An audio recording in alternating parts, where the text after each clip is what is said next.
text conversations can get out of hand very quickly.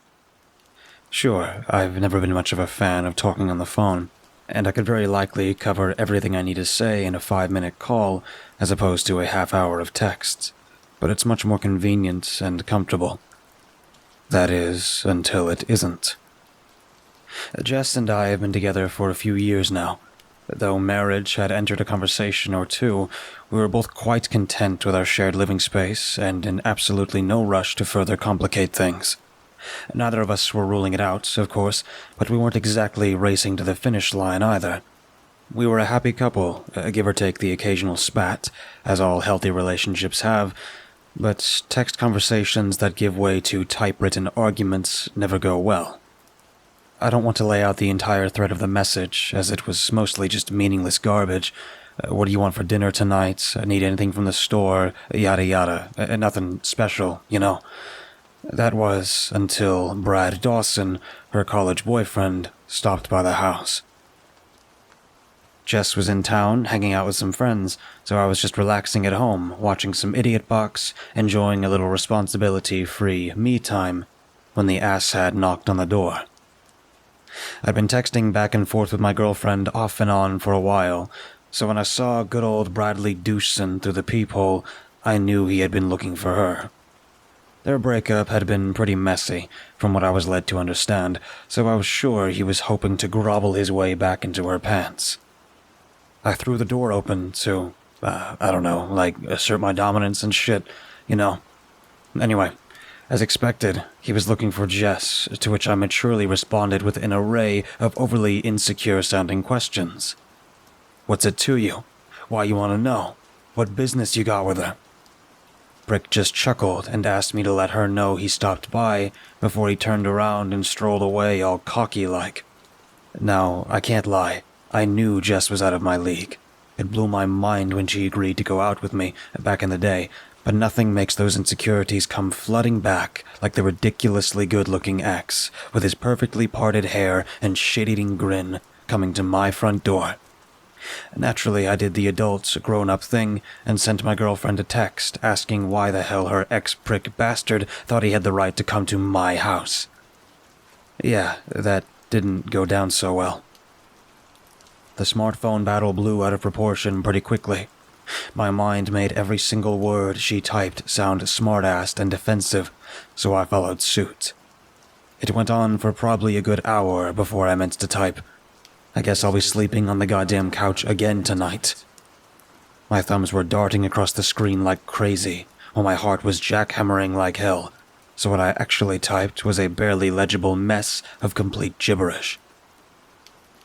I just stared at the words, while my hands still shook with anger, before Jess replied with a simple WTF.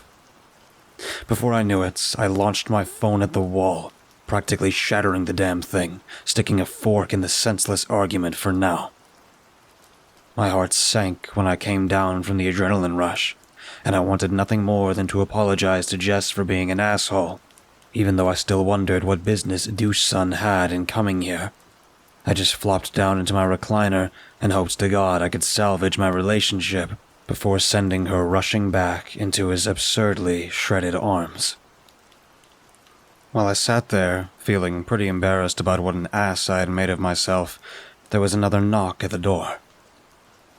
Oh yeah, that didn't help my mental state at the time, and I was sure that good old Bradley Biceps had already decided to make a return visit to make me feel even more like a complete loser. So I leapt to my feet, stomped over to the door, and slung the damn thing open, ready to slug a nice dent into that chiseled face. And what the... Oh, sorry, I said to the tall man behind my door, who I had expected to be the muscled Dawson. And hello to you too, the man said, lifting the black fedora from his head slightly. Can I help you? I asked, having no clue who this stranger was, nor why he was at my front door. No, dear boy. How can I help you? A smile reached across his thin mouth while he spoke, causing oddly unnatural wrinkles to carve into his sallow face.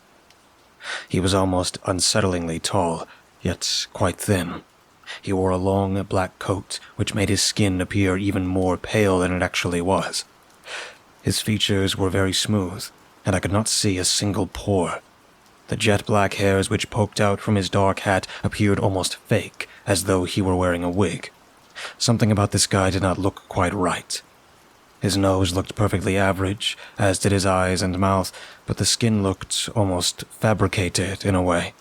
The complete lack of eyebrows between his hair and eyes only made him look even more out of place. Still, his expression did seem friendly. I don't need anything," I said, nervously chuckling. "Are you a salesman or something? I mean, if so, I'm afraid I ain't interested." "Salesman? Well, I suppose you can call me that, though I only arrive when requested." He bowed his head, still wearing that unsettling grin. "Well, I appreciate it and all, but like I said, whatever you're selling, I don't need it." I gave him a dismissive nod, reaching for my door to close it. I pulled my door to close it in the weird guy's face, but he outstretched his arm, pressing his hand against the wood before I could shut it. "Look, buddy, As I said, dear boy," he said, interrupting the telling off I was about to give him. "I only arrive when requested." "Man, I have no clue who the fuck—" "My name is Kikuch, and it is you who summoned me here. Now, if you would grant me entry, I would be happy to discuss whatever it is you have need of." I tried to push against the one hand he held against the door, but I couldn't so much as budge the damn thing. I don't know if this guy was just crazy freaking strong, or I was an even bigger weakling than I thought. "Very well," he said, lowering his arm. I almost fell against the damn door when he dropped his grip on the thing. I had still been pushing with all my might, so I slammed it shut with me, careening towards it. I stumbled a bit, but caught myself before I face-planted. I just stared at the closed door for a minute or so, before I reached out to flip the deadbolt latch. "What the hell was that?" I said out loud, before turning to see the tall man sitting in my recliner. "Jesus!" I almost fell against the door for a second time, this time with my back. "How?" "If you would be so kind," he said, interrupting me once again, while gesturing to my couch, as though it was his to introduce me to. I just glared at the stranger, slack-jawed and with my head spinning. How the hell had he even gotten inside? What the hell did he want? Why was he being so damn insistent? "It is as I said, my boy. You summoned me here. Now, if you'd please take a seat, we can discuss whatever arrangements you feel comfortable with." He was still smiling. His voice was incredibly deep, like hauntingly deep, yet somehow friendly in its tone. I just strolled towards my couch with my mouth hanging wide open. I dropped down onto my place with my hands on my knees and just glared at the strange individual. He gave me a nod, as though to acknowledge I was a good boy, before he started speaking again. "Now, what is it that I can help you with?" "Bro, I have no idea who the fuck—" Yet again, he cut my words short as he outstretched his arm again, this time in the direction of the wall I had tossed my phone at. My mouth hung agape as the broken device flew from the floor to his elongated fingers, with small chunks of black plastic shrapnel followed after it, sealing themselves back together with the discarded phone. I watched as the reflective screen unshattered, molding the spiderwebbed cracks back into one seamless sheet of glass. He tapped the screen, which greeted him with its friendly backlight glow, before he held it out towards me. "Et gusk onbi deepen ol tegod kokuch afarentomin," was highlighted just above my wife's question, WTF, in response to said gibberish. The man just glared at me with the skin where his eyebrows should be raised, as if to say, "See." I mean, yeah, things got a little heated, and my clumsy-ass thumbs forgot how to speak English, I said with a chuckle, completely unsure as to why I was being so forthcoming with this guy about something that was none of his damn business. "Dear boy," he said, condescendingly. I find it hard to believe that you simply entered the exact sequence of words required to summon me to this realm by mere accident. His left eye appeared somewhat enlarged compared to his right while he spoke. The more he mentioned words such as summon or realm, the more the truth of what was happening here was beginning to crack through my skull. "Oh, hell no. No. I yelled out, getting to my feet while waving my arms in front of me. "No, this is not. I mean, I didn't. I don't. I wouldn't." "Calm yourself, dear boy," he said, interrupting my barely coherent rambling while gesturing for me to plant my ass back on the couch. "There's been a big mistake." I slowly sat back down, still holding my hands out, as if it would actually defend me against what I didn't want to admit this guy was.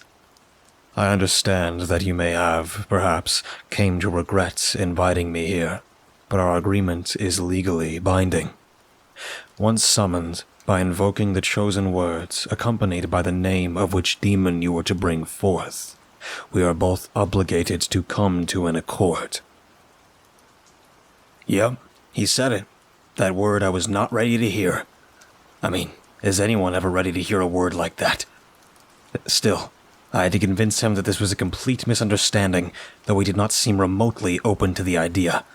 I can't say that I ever believed in things like, well, what he claims to be, but it didn't appear that my lack of belief in him made him any less real. Maybe he was some sort of con man, with fingers twice the length of mine, unnaturally pale and porous skin, and the ability to transport from in front of my closed door to my comfy recliner before using the force to reassemble a shattered phone. Christ. I sat staring at the man. Yep, I'm still calling him a man. I ain't saying the other thing. Trying to put together whatever could qualify as a rational argument in the back of my mind. I won't say what I came up with was particularly rational by any stretch of the word, but it was something, I suppose. "Come on, man. Surely you can see this is a whole big flubbertigoo."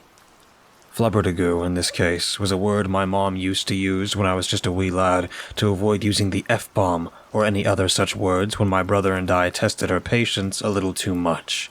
Likely this guy would not have the slightest clue what that word meant, nor why I would use it in a sentence. To be honest, I have no idea why my brain decided this moment would be the right one to thrust it back to the foreground, but it couldn't make things any worse, right?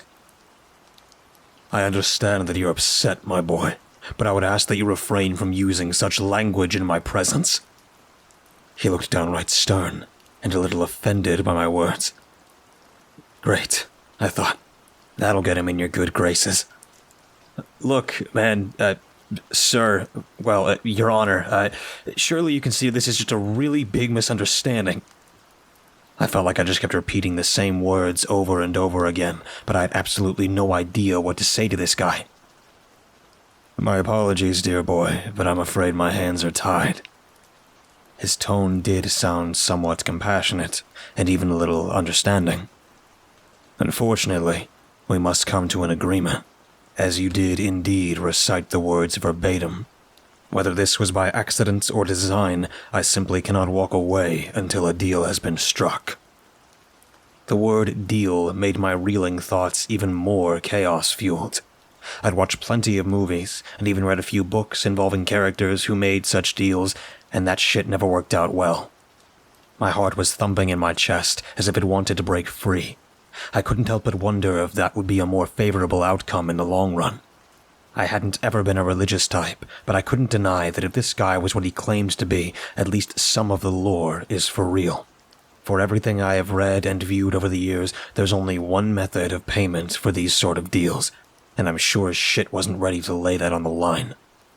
If my heart did explode through my sternum before I ended up having to sign on the dotted line, maybe I could actually get out of this with my soul intact. "So, what would be the simplest kind of deal we could make to work this out?"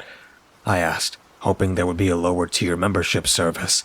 Something like signing up with Hulu with ads, rather than the more expensive version without interruptions. "I'm afraid the rules are absolute," he said, with another smile forming across his thin lips. "Whatever you request, of course, may be as extreme or as minimal as you like, However, the price remains the same. Shit, I thought. I just couldn't see a way out of this. Dude was not remotely interested in any sort of negotiation, only his bottom line. I began to feel lightheaded, along with the bubbling remains of the waffle I had for breakfast trying to force its way back out. Of course, he said, interrupting my battle against nausea. There can be a substitute, should you be able to confirm them. What? Well, in some cases, we will accept the soul of a firstborn child. Barring any existence of such offspring, we may choose to agree to a third party's soul, should they be willing to offer it as collateral. He was droning on as though he were reading from an instruction manual. How does that work? I asked, growing more curious by the second. As far as offspring goes, we would require some manner of proof that one shall come into being at some point. Judging by the nature of the typewritten conversation with your lady friend, he was panning through the text messages on my phone, causing me to grow even more agitated as well as downright pissed off. I would have to assume you are no closer to achieving parenthood than we are in coming to an arrangement. Do you mind? Slipped out of my mouth before I had the chance to stop it. Not only was I growing a bit desperate to get as far away from this guy as possible, but it just chapped my ass to see him thumbing through messages I was not proud of typing in the least. Apologies, he replied. I did not mean to overstep, only to confirm my suspicions that you will not have a child in the near future to take your place. So, let me make this clear, that even if I did have a kid on the way, or even had a snowball's chance in some really hot place, or even becoming a dad, I would not offer my child to save my own ass.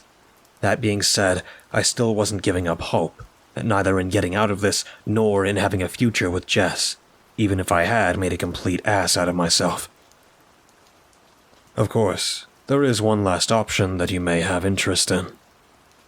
I snapped my head back to reality, after mentally drifting away for a moment. Yeah? Should your desire involve some manner of punishment to a third party, we may be able to claim their soul as payment, thus creating a singular occurrence, which could prove to be mutually beneficial. I stared blankly again, while my jaw drooped in a way not unlike a thirsty dog. I can't say I was fully wrapping my mind around what he was saying, as his words were a great deal more, colorful than mine, I guess. But I think I knew what he was getting at. Do you have any enemies? Perhaps someone you have a quarrel with, or one you hold some manner of grudge against? He asked, once more raising where his eyebrows should be. I mean, I don't know. I don't really want to hurt anyone, Sure, there's people I don't really like, but that doesn't mean that they should go to, I still couldn't bring myself to drop the H-E double hockey stick word, but I couldn't force something like this on anyone, right? I sure as shit didn't want to be damned myself, but I couldn't throw some innocent person on the chopping block, could I? Yes, this whole thing was a massive misunderstanding, not to mention I didn't ask for any of this craziness, but could I really? Another knock at the door stuck a fork in my inner debate. The sound instantly caused me to tense up, though surely another guy like the one who sat on my recliner wouldn't be out there. I looked over at the tall fella, almost to ask if it was cool to answer the door. He just gave me a nod, which honestly made me a little pissed off again. I shouldn't have to ask permission in my own damn house. When I pulled open the door to see Brad Douche-Son's shit-eating grin on the other side again, I felt my blood begin to boil. "She's not home," I belted out, feeling my face flush. "Oh, I know. I'm sorry, man," he replied with this ridiculously handsome smile. "I just wanted to drop this off." He handed me a flyer advertising the appearance of his band at a local bar this Friday and Saturday. Yeah, dude was in a band, too. Good-looking, shredded, and musically inclined. A trifecta of potential reasons for just about any woman to lose their shit over him. I meant to leave it earlier, but... That all? I asked, cutting him off mid-sentence. Yeah, thank you. I'll be thrilled if you guys could come see us. He smiled. It was a full-on genuine smile, too. He had the nerve to invite me to watch him musically seduce my girlfriend. Yeah, sure, I replied, slamming the door shut in his face. I heard a muffled, "It was nice to meet you," coming from the outside, making me clench my jaw so hard I thought I would crack my molars. You believe the nerve of that guy? I asked the tall man who still sat on my cozy recliner while gesturing back at the door as though Deuce Sun was still standing there. He just gave me a sort of crooked smile while tilting his head to the side with his brow raised again. I couldn't, I said, fully aware of what the glint in his eye was implying. Could I? No, I shouldn't. Should I? It would fulfill your obligation to me, he replied, still looking like a sneaky little kid, in a way, while pulling a rolled-up sheet of paper from inside his coat. When Jess got home, we did a lot of talking.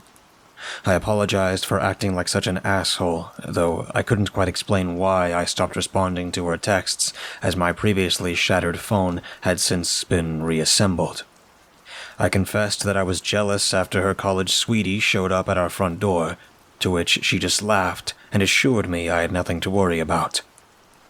Besides, she said, still chuckling, he's too pretty for me.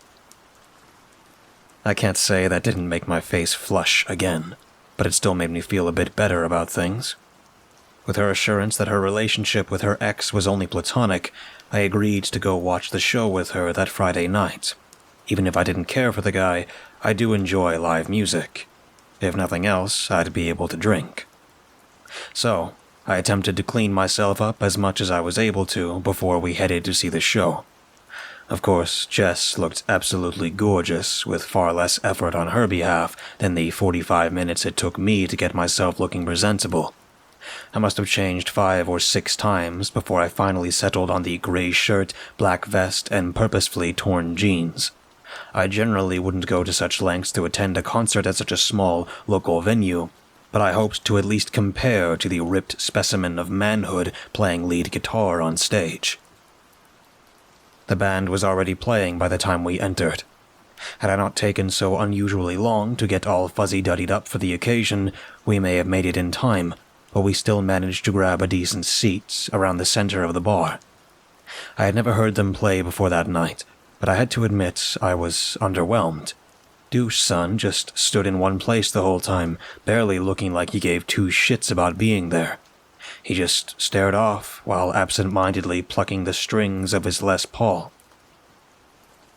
Brad is really off tonight, Jess said, looking almost puzzled by his lackluster performance. Oh yeah? I replied, having no prior experience with his particular skill set. I hope he didn't have another fight with Dylan. She made a crease in her brow, looking very concerned about her ex. Though I had little doubt what was actually responsible for his complete lack of focus at the time, I couldn't help but feel a little bad for the guy.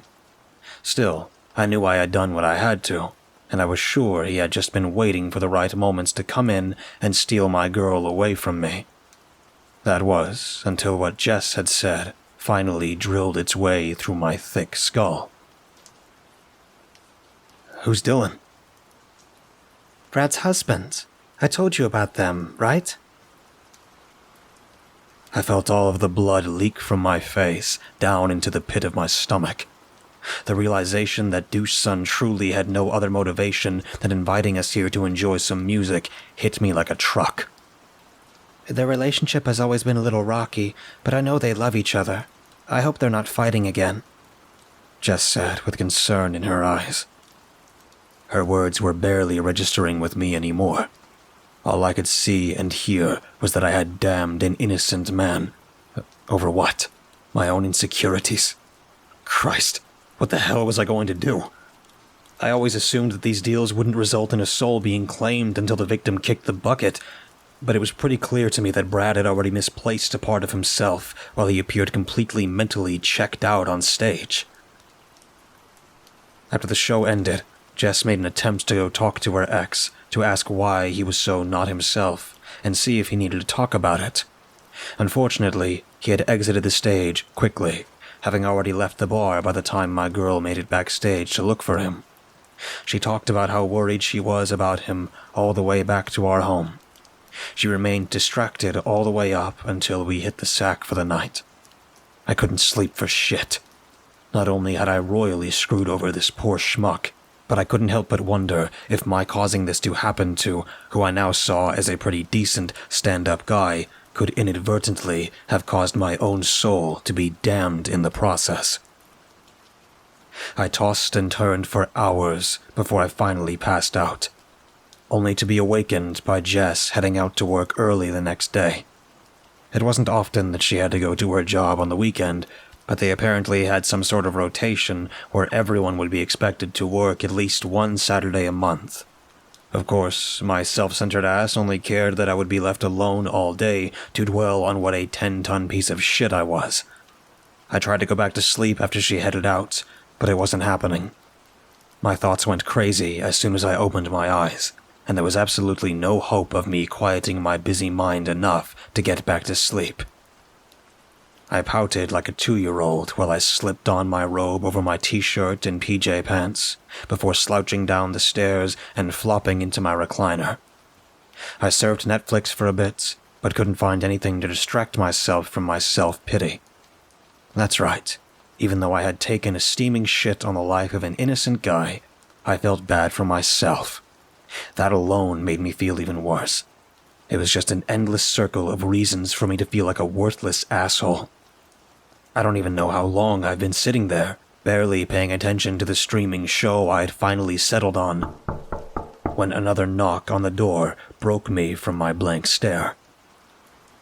I staggered over to open it, still moving like an upset child, halfway hunched over, with my shoulders and arms hanging limp, skidding my bare feet across the carpet.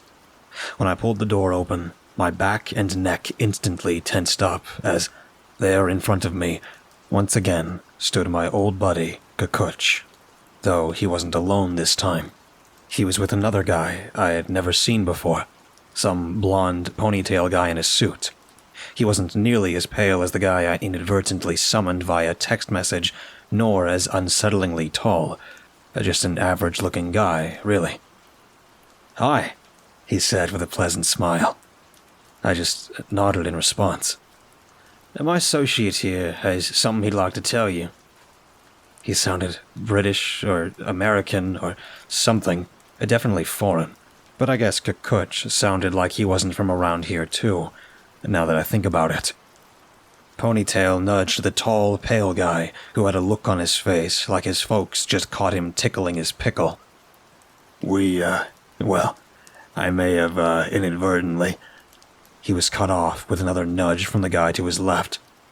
He sort of clenched his jaw as though trying to compose himself, as well as looking pretty pissed off, truth be told. "I may have, misled you a little in our previous meeting," he finally said, holding up the now wrinkled sheet of paper I had scribbled my signature across in my own blood. "Now, before we go any further," Ponytail said, "do you truly have any interest in the deal the two of you struck?" No. Hell no. No, I don't. I didn't." The barely legible words spilled from my lips as soon as the guy finished what he was saying. I didn't have to even think about it. "That's what I thought," the blonde guy said with a sigh before snapping his fingers, causing the contract to burst into flames. "Go on." He nudged Kukuch again. He said, through somewhat gritted teeth. "I apologize for manipulating the truth surrounding the text message, including my name." "And?" Ponytail said. "And?" Another sigh. "I will no longer spy on private conversations to insinuate that random gibberish is actually a summoning ritual from where there is no escape." I just stared at the two with my jaw hanging open again. I do apologize for the inconvenience, Ponytail said. My associate here is well aware that this is not the way we do things. Well, not anymore anyway. Sometimes I'm afraid he's a little too smart for his own good, as well as quite the convincing performer. Kukuch was just staring down at his own feet, breathing somewhat heavily, while nudging the threshold to my home with the tip of his shoe. Please rest assured that this will not happen again. You are only the first of many homes you will be visiting this evening. In addition, you may be pleased to know that the soul you were convinced to sell has since been returned, so you need not fret this situation any further. I still stood in place, glaring blankly at the oddly paired duo, who both now awkwardly smiled back at me. The pair almost carried on like father and son, with the dad being ashamed of the actions of his boy, while forcing him to confess he was the one who tossed the baseball through the passenger side window of the neighbor's car. Please accept this token of our gratitude for your understanding of the, miscommunication, Kukuch said, holding up a $5 scratch-off ticket, while wearing a very forced and almost goofy-looking grin. Thanks. I took the small strip of cardboard from between his long, bony fingers, cutting my eyes down to the ticket, and back up to meet the two, who now began to turn away from the front of my home. As I watched the two stroll away, Ponytail turned around to face me again. Just one more thing. My heart instantly sank. I'd almost let myself believe that this whole mess was over with. What now? I thought. Who was this guy? Was he about to convince me to make another deal? Maybe he was about to pull the rug out from under me and say this was all a joke. Like, no, you're damn sure going to hell. I braced for the impact of whatever the guy was about to say. You may want to turn on your autocorrect, mate. With that, he gave me one of those winks with a click of the tongue before he spun on his heels and continued on his leisurely walk away from my house. I just paced backwards before nudging my front door shut with my foot, still slack-jawed and thoroughly perplexed by the events of the last few days. I just stood in place, glaring at the damn door for a good 10 minutes, at least. After a while, once I had regained control of my senses and motor functions, I placed a call to Jess to ask if she had spoken to her ex. Sure, I wasn't a fan of talking on the phone, but I sure as shit wasn't ready to start texting again just yet. Though I never could have predicted I would be happy to hear that she had indeed talked to Dawson. I couldn't help but be thrilled that he was apparently back to his absurdly charming self. He apologized to her for being so distant at the show the previous night, claiming he had no idea what came over him. He just felt empty for some reason, but hoped he would consider returning to the bar that night to see him at his full potential. While I held the phone, nestled between my neck and shoulder, I scratched off the complimentary lotto ticket to see I had just won $2,000. Not too bad of a restitution for potential years of therapy and nightmares. So yeah, that was a pretty crazy couple of days, but I followed the blonde guy's advice and made sure to turn on my damn autocorrect. I still plan to proofread every text message I type before I hit send from now on, though. I'll be damned, I won't make that mistake again.